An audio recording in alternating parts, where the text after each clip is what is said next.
So here we are at Joe's house. And this is Joe. An average human on an average morning, going about his business just like he does any other average day. But this isn't an average day, because as Joe's about to discover, he's woken up in a parallel universe. A universe just like our own, but with one important difference.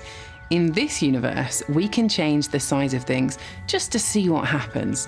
So, with Joe's help, we're going to go on a bit of a journey, scaling up to dig down into the very nature of our universe and witnessing the surprising effects that changes to the size of things around us can make.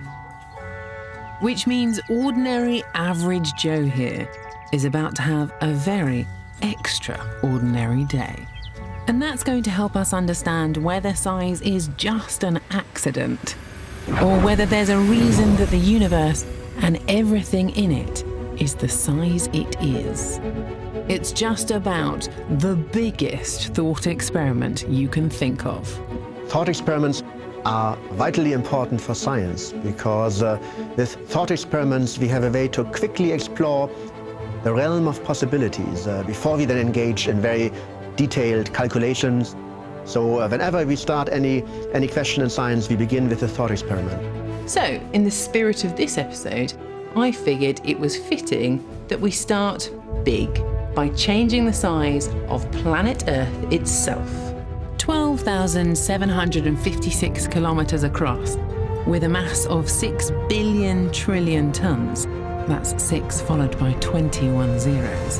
Planet Earth is already pretty large, but in fact it's only the 5th biggest of the 8 planets in our solar system. Compare that with the largest planet, Jupiter, over 11 times the width of Earth. So what if Earth were bigger? Could life thrive if it were twice as big, or even the size of Jupiter? 143,000 kilometers across. Or is the way we are and the way we live intrinsically linked to Earth being around 13,000 kilometers across? There's only one way to find out.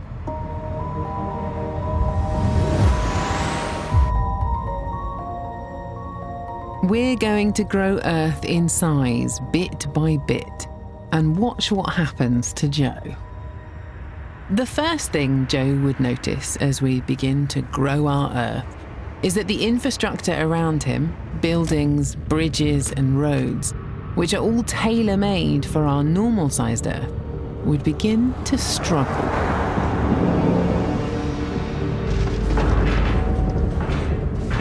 Now, bridges are actually designed to have some give, so Joe might just make it across. Just in time to watch his whole city start to collapse.